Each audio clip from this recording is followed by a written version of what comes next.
Hello dear friends, कैसे हैं आप सब। इस वीडियो में बात करने वाले हैं हम इन टॉपिक्स की जो कि आपके सामने लिखे हुए हैं। आप देख सकते हैं mobility, relation between electric current and drift velocity. यह टॉपिक मोस्ट इम्पोर्टेंट है, इस पर लिख लीजिए। ये आपके एग्जाम में बार बार पूछा जाता है और उम्मीद करेंगे कि इस बार भी आपके एग्जाम में आ जाए। और नेक्स्ट टॉपिक है करंट डेंसिटी। तो देखिए मोबिलिटी क्या होता है, सबसे पहले बात करते हैं मोबिलिटी की। मोबिलिटी क्या है, इस वर्ड से ही पता चल रहा है। ये जो एक्चुअल वर्ड है मोबिलिटी, इसको हम ऐसे स्प्लिट कर सकते हैं, मूविंग प्लस एबिलिटी। यानी मूव करने की जो एबिलिटी होती है चार्ज कैरियर्स के पास, जैसे इलेक्ट्रॉन्स होते हैं या और भी चार्ज कैरियर्स होते हैं, उनके पास मूव करने की जो एबिलिटी होती है उसे मोबिलिटी कहते हैं। इस लैंग्वेज में हम समझ सकते हैं मोबिलिटी क्या है। मूव करने की जो एबिलिटी होती है उसे हम क्या कहते हैं, मोबिलिटी ऑफ चार्जेस, यानी चार्ज कैरियर्स जो होते हैं। तो जो जितनी जल्दी मूव करेगा, जो जितनी आसानी से मूव कर पाएगा कंडक्टर में, उसकी मोबिलिटी उतनी ही ज्यादा होगी। इसके अपोजिट आप समझ सकते हैं। अब देखिए मोबिलिटी जो होती है इसको रिप्रेजेंट करते हैं किससे, म्यू से। म्यू से दिखाते हैं किसको, मोबिलिटी को। जैसे मान लीजिए हमने ये पढ़ा था कि कोई एक कंडक्टर है,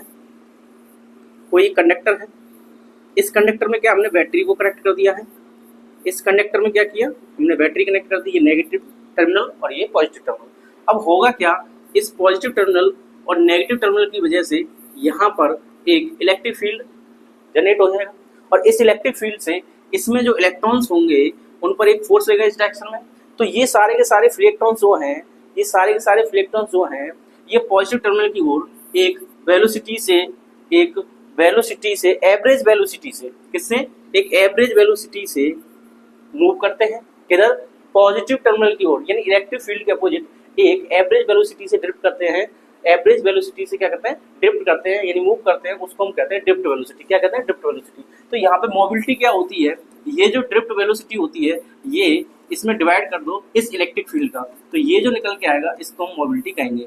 मोबिलिटी क्या है, it is the ratio of drift velocity and electric field. It is the ratio of drift velocity and electric field. यहाँ आप ऐसे भी लिख सकते हैं, the value of drift velocity per unit of electric field is 10। अब इसकी unit की बात कर लें तो कि वेलोसिटी है, ये वीडी क्या है, वेलोसिटी, तो इसकी यूनिट होगी मीटर पर सेकंड। और इलेक्ट्रिक फील्ड क्या होता है, इसका यूनिट होता है न्यूटन पर कूलम और एक होता है वोल्ट पर मीटर। तो हम इसको यूज करेंगे तो यहाँ पे देखिए आ जाएगा मीटर पर सेकंड, अपॉन में ई के लिए लिख देंगे वोल्ट पर मीटर। अब ये मीटर कहाँ पहुंच जाएगा, ऊपर, तो मीटर का मीटर में मल्टीप्लाई करेंगे, ये हो जाएगा मीटर स्क्वायर और ये आ जाएगा वोल्ट सेकंड। तो ये इसकी यूनिट निकल के आ जाएगी, जिसको हम मोबिलिटी की यूनिट कह सकते हैं। तो आप लिख देंगे यहाँ पे क्या आ जाएगा, मीटर स्क्वायर पर वोल्ट सेकंड। कंफर्म हो गई इतनी बात। कोई पूछे मोबिलिटी क्या है, तो मोबिलिटी का एक्चुअल मीनिंग क्या होता है, मूविंग एबिलिटी। जो चार्ज कैरियर्स होते हैं उनकी मूविंग एबिलिटी जो होती है उसको हम क्या कहते हैं, मोबिलिटी कहते हैं। कैसे निकालते हैं, ड्रिफ्ट वेलोसिटी में इलेक्ट्रिक फील्ड का डिवाइड कर दीजिए, ड्रिफ्ट वेलोसिटी में इलेक्ट्रिक फील्ड का डिवाइड कर दीजिए, जो निकल के आएगा वो मोबिलिटी होगा। इसका यूनिट होता है मीटर स्क्वायर पर वोल्ट सेकंड। ठीक है ना, इस तरीके से हम कर सकते हैं। अब बात करते हैं इस टॉपिक की, जो कि मोस्ट इंपोर्टेंट टॉपिक है। फिर से बोल रहा हूँ, मोस्ट इंपोर्टेंट टॉपिक है। सीबीएसई आपको लगभग हर बार आपको ये टॉपिक पूछता है, तो इस टॉपिक पे आप क्या इंपोर्टेंट लिख लें, मोस्ट इंपोर्टेंट लिख लें। तो relation between current and drift velocity. तो होता क्या है, फिर से हम वो एक डायग्राम बनाएंगे। यहाँ पे ये मान लीजिए कंडक्टर है और इस कंडक्टर की जो लेंथ है वो स्मॉल एल है। कितनी है, स्मॉल एल। और इसका जो एरिया है वो ए है। अब इसको क्या किया, एक बैटरी से हमने कनेक्ट कर दिया, ये नेगेटिव टर्मिनल, ये पॉजिटिव टर्मिनल। इस पॉजिटिव टर्मिनल और नेगेटिव टर्मिनल, यानी इस प्लस चार्ज और नेगेटिव चार्ज की वजह से इसमें एक इलेक्ट्रिक फील्ड जनरेट हो जाएगा, उसकी डायरेक्शन ये होगी। और अभी बताया था इसमें जितने भी इलेक्ट्रॉन होंगे, फ्री इलेक्ट्रॉन, वो नेगेटिव टर्मिनल से पॉजिटिव टर्मिनल की ओर एक ड्रिफ्ट वेलोसिटी, एक एवरेज वेलोसिटी से मूव करेंगे और उस वेलोसिटी का नाम होता है ड्रिफ्ट वेलोसिटी। क्या नाम होता है, ड्रिफ्ट वेलोसिटी। तो ड्रिफ्ट वेलोसिटी की वजह से यहाँ से इस डायरेक्शन से इस डायरेक्शन में ये क्या करेंगे, शिफ्ट होने की कोशिश करेंगे। अब हमने यहाँ पे लिखना है आई और बी डी में रिलेशन। तो हमें क्या करना है, देखिए पॉजिटिव टर्मिनल है, तो पॉजिटिव टर्मिनल से होगा ये सारे इलेक्ट्रॉन ड्रिफ्ट वेलोसिटी की वजह से इधर आएंगे। तो इलेक्ट्रॉन की अपोजिट डायरेक्शन में करंट की डायरेक्शन होती है। तो यहाँ पर ये जो डायरेक्शन होगी ये करंट की डायरेक्शन होगी। और इलेक्ट्रॉन की डायरेक्शन कहाँ है, इलेक्ट्रॉन की होगी नेगेटिव टू पॉजिटिव और करंट की डायरेक्शन होती है पॉजिटिव टू नेगेटिव। तो इस आई और इस बीडी में हमें रिलेशन फाइंड करना है। क्या करना है, आई और बीडी में रिलेशन फाइंड करना है तो हम देखेंगे कि इस कंडक्टर में जिसकी L लेंथ है, इस कंडक्टर में N लेट कर लेंगे हम, N is the number of electrons per unit volume. इस बात का ध्यान रखना, पर यूनिट वॉल्यूम है, स्मॉल n क्या है, number of electrons per unit volume, यानी 1 मीटर क्यूब वॉल्यूम में n इलेक्ट्रॉन्स हैं, कितने, n इलेक्ट्रॉन्स। तो इस पूरे वायर के वॉल्यूम में कितने इलेक्ट्रॉन होंगे, तो टोटल नंबर ऑफ इलेक्ट्रॉन निकालेंगे हम, यहाँ पे निकालेंगे total number of electrons in whole volume of the conductor लिख लो या वायर लिख लो। तो हम क्या करेंगे, टोटल नंबर ऑफ इलेक्ट्रॉन्स निकालेंगे in whole volume of the conductor. तो पूरे वॉल्यूम में कितने इलेक्ट्रॉन्स होंगे, इसको हमने कैपिटल एन से शो किया है। किससे किया है, कैपिटल एन से। अब देखिए कैसे होगा, यहाँ पे समझिए कि 1 मीटर क्यूब वॉल्यूम में n इलेक्ट्रॉन्स है, 1 मीटर क्यूब वॉल्यूम में कितने, n इलेक्ट्रॉन्स है। अब मैं आपसे कहूँ v मीटर क्यूब वॉल्यूम में कितने इलेक्ट्रॉन्स होंगे, तो आपको पता है इसका क्या कर देंगे, मल्टीप्लाई कर देंगे। जैसे बिल्कुल वैसा ही क्वेश्चन है ये कि मैं आपसे कहूँ कि 1 रुपये में 3 पेन आती हैं, कितनी पेन आती हैं, 3 पेन आती हैं। तो अब मैं आपसे कहूँ कि 5 रुपये में कितनी पेन आएंगी, तो आप क्या करोगे, इसमें इसका मल्टीप्लाई कर दोगे, सही है ना बात। तो आपको क्या करना है कि 1 रुपये में 3 पेन आएंगी, तो 5 रुपये में कितनी आएंगी, 3 × 5 यानी 15 हो जाएंगी। तो इस तरीके से आप इसको सॉल्व कर सकते हो। ऐसे ही हमें क्या करना है यहाँ पे कि 1 मीटर क्यूब का मतलब यहाँ पे हम लिख लेंगे पर यूनिट वॉल्यूम। क्या ये, पर यूनिट वॉल्यूम। तो पर यूनिट वॉल्यूम में n इलेक्ट्रॉन्स है, तो पूरे वॉल्यूम में कितने हुए, तो पूरे वॉल्यूम में कितने हुए, इसका इसके साथ मल्टीप्लाई कर दो, यानी 1 रुपये में 3 पेन, तो 5 रुपये में 3 × 5 पेन्स। तो ऐसे ही करेंगे, n का मल्टीप्लाई v के साथ करेंगे। V4 क्या होता है, वॉल्यूम। तो यहाँ पे क्या करेंगे, मल्टीप्लाई कर देंगे किसका, वॉल्यूम का। तो मैं यहाँ पे लिख देता हूँ, आप जब निकालेंगे तो n × volume of the wire. अब वॉल्यूम क्या होता है, वॉल्यूम आपको पता है L × B × H। किसी का वॉल्यूम निकालते हैं क्यूबॉइड का, तो ये होता है, यानी उसमें 3 लेंथ होती है। अब देखिए L × B का हो जाएगा एरिया, और हाइट को अगर मैं कोई एक लेंथ मान लूँ तो ये हो जाएगा A × L। तो हम यहाँ पे लिख सकते हैं N × A × L। तो यहाँ पे कैपिटल N निकल के आ गया। ये टोटल नंबर ऑफ इलेक्ट्रॉन्स इस वायर में जो होंगे वो इतने होंगे। इतनी बात समझ आ गई। अब देखिए, एक इलेक्ट्रॉन के पास चार्ज होता है 1.6 × 10⁻19 कूलम। तो 1 इलेक्ट्रॉन का चार्ज होता है, लेकिन इस कंडक्टर में कितने इलेक्ट्रॉन से, इतने। तो देखो टोटल का चार्ज निकालिए। तो टोटल इलेक्ट्रॉन्स का जब चार्ज निकालेंगे तो एक इलेक्ट्रॉन के चार्ज के इसमें मल्टीप्लाई कर देंगे। क्या कर देंगे, मल्टीप्लाई कर देंगे। तो हम यहाँ पे निकालेंगे, क्या निकालेंगे, टोटल चार्ज। तो यहाँ लिख देंगे टोटल चार्ज, और इसको मैं Q से लिखूंगा। तो टोटल चार्ज क्या करना है आपको, इसमें E का मल्टीप्लाई कर देना है। तो N, E फॉर्मूला होता है, Q = क्या होता है, NE। तो N की वैल्यू क्या है यहाँ पे, ये तो NaL और E का इसमें मल्टीप्लाई कर दीजिए। तो NaL और E का मल्टीप्लाई कर दीजिए। यहाँ से क्या निकलाया, टोटल चार्ज निकलाया।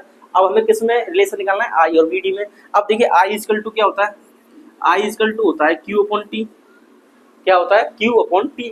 तो Q/T होता है, तो Q की वैल्यू आपने यहाँ पे निकाल ली, NaL/E। तो मैं यहाँ लिख रहा हूँ NaL और ये E/T। इतनी बात ठीक है। अब क्या करना है आपको, यहाँ पर VD को लेके आना है। I तो हमारे पास है, इसमें से कोई एक वीडियो लेके आना है। अब आपको एक और फॉर्मूला पता होगा, स्पीड = क्या होता है, डिस्टेंस अपॉन टाइम। क्या होता है, स्पीड = डिस्टेंस अपॉन टाइम होता है। अगर मैं यहाँ से इसको मैं VD लिख दूँ, तो डिस्टेंस क्या चाहिए, यानी इस कंडक्टर की लेंथ। डिस्टेंस का मतलब इलेक्ट्रॉन्स यहाँ से स्टार्ट करेंगे, यहाँ तक आएंगे तो पूरी लेंथ कवर करेंगे। तो डिस्टेंस हम L लिख देंगे, और टाइम कितना लगा उन्हें, T लिख देंगे। तो L/T की जगह पर देखिए, L/T की जगह पर हम यहाँ पर ड्रिफ्ट वेलोसिटी लिख सकते हैं। तो ड्रिफ्ट वेलोसिटी लिख देंगे तो ये आ जाएगा NA, और यहाँ पर बन जाएगा VD, और ये आ गया E। क्या आ जाएगा, E। तो यहाँ पे क्या निकला, NA, ये बन गया VD, और ये आ गया E। तो I का जो फॉर्मूला निकल के आता है यहाँ पे, तो I = हो जाएगा NeAVD। तो I = NeAVD। It is the relation between I and VD। ये रिलेशन हो जाएगा, इस तरीके से हम इसे कर सकते हैं। उम्मीद कर रहा हूँ आपको समझ में आ चुका होगा, ठीक है ना। तो इस तरीके से आप इसे लिख सकते हैं। अगर यहाँ से वी डी निकालना है तो क्या करें, तो वी डी जब निकालना है आपको, तो ये जो टर्म है इतने जो हैं इनको इधर भेज दीजिए, तो ये आ जाएगा ये आई अपॉन ये क्या आ जाएगा एन ई, क्या आ जाएगा एन ई, और ये ए आ जाएगा, ठीक है ना। इस तरीके से हम इसे कर सकते हैं। उम्मीद कर रहा हूँ समझ में आ चुका होगा, ठीक है। तो इसको आप नोट कर लीजिए। चलिए नेक्स्ट टॉपिक की बात करते हैं। नेक्स्ट टॉपिक है इसमें करंट डेंसिटी। करंट डेंसिटी क्या होता है, इसे जे से रिप्रेजेंट करते हैं। कैसे करते हैं, जे से, और इसका फॉर्मूला होता है आई अपॉन ए। क्या होता है इसका फॉर्मूला, आई अपॉन ए। यूनिट की बात कर लें तो यहाँ पे एम्पियर, और इसका हो जाएगा मीटर स्क्वायर। क्या हो जाएगा, एम्पियर पर मीटर स्क्वायर। तो डेफिनेशन कैसे लिखेंगे आप लिख सकते हैं, तो आई अपॉन ए का मतलब क्या है, आई का मतलब करंट और ए का मतलब एरिया। तो definition the amount of electric current flowing through a unit cross sectional area of the conductor. यानी ये जो होता है करंट डेंसिटी, ये एक वेक्टर क्वांटिटी है। कैसी क्वांटिटी है, वेक्टर। अब ये वेक्टर क्वांटिटी है तो ये क्या होता है, कंडक्टर के हर एक पॉइंट पर अलग अलग वैल्यू होती है इसकी। ये किस पर डिपेंड करता है, क्रॉस सेक्शन पर। जैसे मान लीजिए यहाँ पर कोई एक कंडक्टर है, ये कोई एक कंडक्टर वायर है, कंडक्टिंग वायर है, और इसमें जो करंट की डायरेक्शन है ये आई करंट की डायरेक्शन है। अब यहाँ पे आपको क्या देखना है, इसका जो एरिया वेक्टर होगा, इसका एरिया वेक्टर इधर आएगा। तो एरिया वेक्टर हमें वो लेना है जो आई की डायरेक्शन हो, एरिया वेक्टर हमें वो लेना है जो आई की डायरेक्शन हो। तो इसकी वजह से जो फॉर्मूला लगेगा आप ऐसे कर सकते हैं। अगर मान लीजिए किसी भी कंडक्टिंग वायर का जो क्रॉस सेक्शनल एरिया है वो कुछ इस प्रकार का हो जाए, ऐसा हो जाए, तिरछा हो जाए थोड़ा, तो क्या करेंगे, इसमें ये करंट की डायरेक्शन है, किसकी डायरेक्शन है, करंट की। तो हमें क्या करना है, जैसे ही आपने ये क्या किया, थोड़ा सा इसे इंक्लाइन कर दिया, तो इसका जो एरिया वेक्टर होगा वो एरिया वेक्टर यहाँ कहीं आएगा, ठीक है ना। जैसे मान लीजिए मेरा हाथ है, इस प्लेन का एरिया वेक्टर ये है। अगर मैं इसे इधर करूंगा तो एरिया वेक्टर इधर हो जाएगा, अगर मैं इसे ऊपर करूंगा तो एरिया वेक्टर कहाँ हो जाएगा, ऊपर, और मैं आपके सामने करूंगा तो एरिया वेक्टर ये हो जाएगा। ऐसे यहाँ पे अगर मान लो ये ऐसे होता तो ऐसे है। अब हमने क्या किया, इसे थोड़ा इंक्लाइन कर दिया, देखो ये सीधा था तो एरिया वेक्टर इधर था, करंट भी इधर था, ये फॉर्मूला ले आएगा। अब मान ली इसे मैं थोड़ा तिरछा कर दूं तो एरिया वेक्टर कहाँ चला जाएगा, थोड़ा इंक्लाइन हो जाएगा। तो यहाँ पे एंगल मान ली हमने आई और ए के बीच में एंगल है थीटा। अब जैसे ही एंगल थीटा हो जाए तो इसके करेंगे हम कंपोनेंट। क्या करेंगे, कंपोनेंट। तो इसका एक कंपोनेंट एंगल की साइड आ जाएगा जिसको हम कहेंगे ए कॉस थीटा, और एक एंगल आएगा इसका परपेंडिकुलर जिसको हम कहेंगे ए साइन थीटा। अब यहाँ पे आपसे पूछे कि जे का वैल्यू बताइए, तो जे इक्वल टू क्या होता है, आई अपॉन ए। अब ए तो हमारे पास है लेकिन उसके क्या है, कंपोनेंट यूज करने हैं। तो कौन सा कंपोनेंट यूज करें, हमें वो कंपोनेंट यूज करना है जो करंट की डायरेक्शन में होता है। तो करंट की डायरेक्शन में कौन सा है, ए कॉस थीटा। तो यहाँ पे लिख देंगे ए कॉस थीटा। कितनी बार समझ आ गई। अब यहाँ से अगर मैं आई निकालूं तो आई इक्वल टू आ जाएगा जे ए कॉस थीटा, क्रॉस मल्टीप्लाई कर देंगे, इसको इधर भेज देंगे तो जे ए कॉस थीटा। और आपको ये पता है, क्लास 11 में पढ़ा होगा, ए वेक्टर डॉट बी वेक्टर होता है ए बी कॉस थीटा। क्या होता है, ए वेक्टर डॉट बी वेक्टर क्या होता है, ए बी कॉस थीटा। तो हम यहाँ पे इसको कुछ ऐसा लिख सकते हैं, I equal to J vector dot A vector. तो ये हो जाएगा जे ए कॉस थीटा। तो जे ए कॉस थीटा को हम क्या लिखते हैं, जे वेक्टर डॉट ए वेक्टर। तो इस रिलेशन को हम ऐसे भी लिख सकते हैं, because J is a vector quantity and area vector also a vector quantity. तो जब दो वेक्टर क्वांटिटी का हम डॉट निकालते हैं तो हमें एक स्केलर मिलता है। और आप यहाँ पे देख सकते हैं आई जो है स्केलर क्वांटिटी होती है। क्या होती है, स्केलर क्वांटिटी होती है। तो करंट डेंसिटी की डेफिनेशन क्या होती है, यहाँ पे आप देख सकते हैं, current per unit volume, sorry current per unit cross sectional area, current per unit cross sectional area, तो उसे जे से डिनोट करते हैं। इस तरीके से हम करंट डेंसिटी को देख सकते हैं। उम्मीद कर रहा हूँ आपको ये समझ में आ गया होगा। तो हमने इस वीडियो में बात की इन 3 टॉपिकों की, आपको कैसे लगे कमेंट करके बताइए। इस वीडियो में इतना ही, मिलते हैं नेक्स्ट में। जय हिंद।